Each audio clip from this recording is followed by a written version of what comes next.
El país cambia y ahora nos toca entrar en una nueva etapa de transformación de nuestra institucionalidad. Así conservaremos por siempre el futuro de nuestra democracia.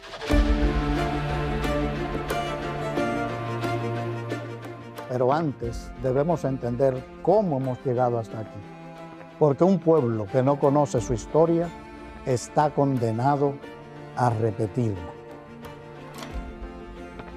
Recordemos que a lo largo de nuestra historia, muchos gobernantes abusaron de la discrecionalidad de cambiar la Constitución con el único propósito de continuar en el poder. Esto es peligrosísimo, porque este tipo de reformas continuistas son el primer paso para los gobiernos autoritarios. Nuestra primera Constitución, que se aprobó el 6 de noviembre de 1844, presentaba desde ya un problemita. Llamémosle un pequeño pecado original, el continuismo. Y no se quedó ahí. Santana, en 1854, vuelve a proponer otra reforma para extender su mandato a 6 años. ¿Para qué molestarnos con urnas y votos cuando puede simplemente volver y volver? En el 1865 se intentó regresar a la Constitución de 1858. Esta versaba de 4 años en el poder y prohibía la reelección consecutiva. Sensato, ¿verdad? Pero en 1865 al 1899 tuvimos más reformas constitucionales que episodios de la Ley y el Orden. Fueron 15. Así mismo, 15. Ahora le llegó el turno el mandato de Ulises Xerox, Lilis. ¿Y qué creen? Más de lo mismo. Modificó la Constitución para consolidar su poder y gobernar como un auténtico capo autoritario. ¿Por qué detenerse en un mandato cuando puedes tener 3? Seguimos avanzando al siglo XX y otra reforma en 1907 y otra en 1908. Lo mismo. Lo único que cambiaba de protagonista con Mon Cáceres. Claro, porque si algo nos ha enseñado la historia es que la silla no es de alfiler, sino de chicle. Para 1924 decidimos que ya era hora de poner orden. Prohibimos la reelección y por un segundo parecía que iba a cambiar, pero Horacio Vázquez, 3 años después, ya estaba planeando cómo prolongar su mandato también. Parece que la tentación es muy fuerte. Llegó el momento de Trujillo. Hizo la Constitución como su hobby personal. La modificó en 1934, 1942, 1947, 1955, 1959 y 1960. La trató como un libro de colorear, haciendo cambios a su antojo cada vez que le venía en gana.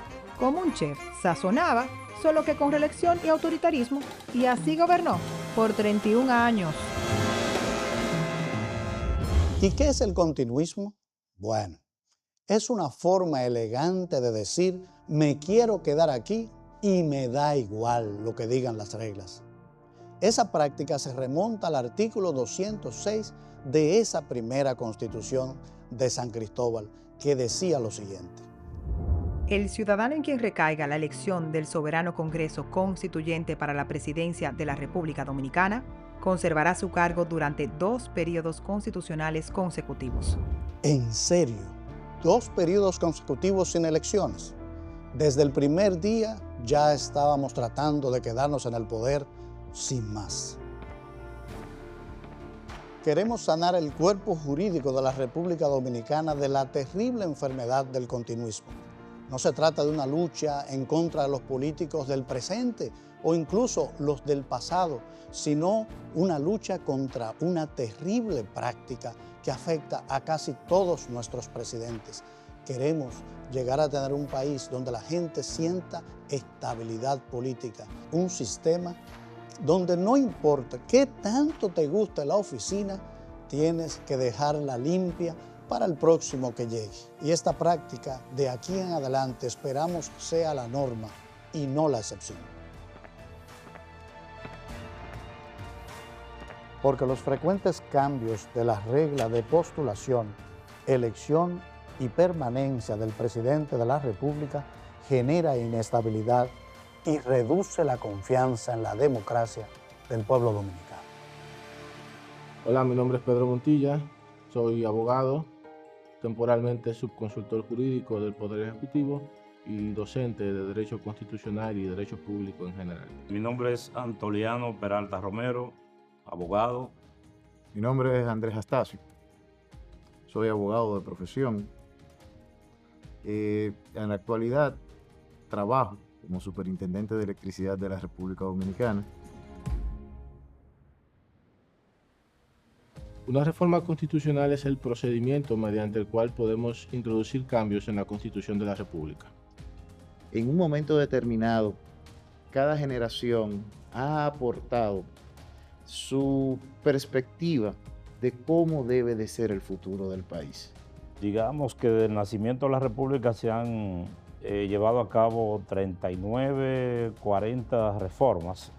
En este caso, el presidente de la República está tomando lo que han sido clamores sociales de muchos años y los está plasmando ahora en el texto constitucional para que sirvan de guía al futuro de nuestra sociedad. La forma en cómo podemos introducir cambios a esa norma suprema están dispuestas en la propia Constitución, y es esa Constitución la que señala cómo puede ser reformada.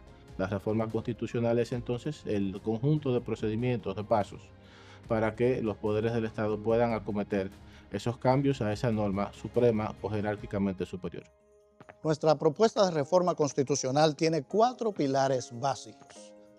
Garantizar la escogencia de un ministerio público independiente, unificar el proceso electoral al año 2032, reducir la cantidad de diputados en el Congreso Nacional y la más importante, garantizar la permanencia por siempre, la manera de postular, elegir y el tiempo de permanencia del presidente de la República.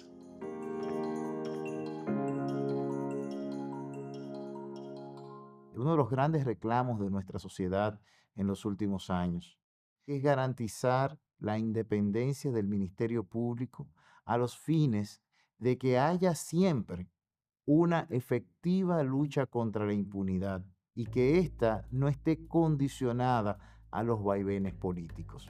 El Ministerio Público forma parte del sistema de justicia, y el sistema de justicia en sus diferentes ámbitos debe gozar de la mayor independencia, de la mayor autonomía posible. Sin embargo, la política criminal del Estado no es solo la persecución del crimen, sino que también dentro de la política criminal del Estado está la prevención del crimen. Es que una persona que cometa un acto de corrupción no puede quedar impune. Cuando el Ministerio Público no depende solamente de la voluntad del presidente en el sentido de la escogencia de su titular, podemos entender que no vamos a tener ya un Procurador General de la República que traduzca simplemente la voluntad libérrima o particular del presidente de turno. Esta es una apuesta muy valiente desde el punto de vista político del presidente de la República, porque la posición más cómoda es crear más plazas. La reforma constitucional propone reducir la cantidad de diputados escogidos por circunscripción. Esto crea una reducción general en la propuesta inicial, bajándolo de 190, que es la actual, a 170. Ahora bien, ¿cuál es el punto aquí que se está tratando?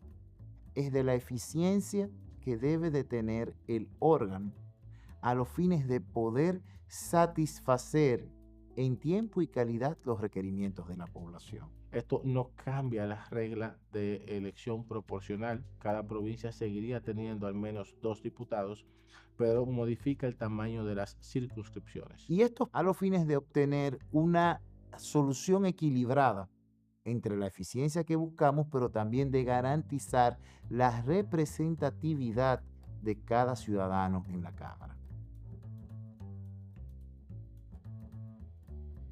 lo que tiene que ver con la cláusula pétrea para modificar o para impedir las modificaciones a la reelección presidencial estarían tanto en el artículo 268, que es la cláusula pétrea en sentido estricto, y una nueva disposición general que sería el artículo 278. El artículo 124 actualmente dispone que el presidente de la República puede optar por un segundo periodo. Lo que propone la reforma es que esta disposición se mantenga firme y que se incluya dentro de la disposición del artículo 268, que es lo que la hace pétrea, digamos. Una cláusula pétrea no es más que un mecanismo para dificultar o impedir que un texto de la Constitución sea modificado. Cada cláusula de intangibilidad es producto de la historia propia de los pueblos. Cuando nosotros decimos que no queremos un régimen que no sea republicano, que no sea civil y que no sea democrático, lo que estamos diciendo es no queremos una dictadura. El porvenir del pueblo dominicano es sagrado, porque en un mundo en el que cada vez hay más caudillos atentando contra la democracia, producir una reforma para fortalecer la institucionalidad garantiza estabilidad política, económica y social al pueblo dominicano. El país que seremos se regirá por valores fundamentales como el desarrollo, la justicia, la solidaridad y la paz.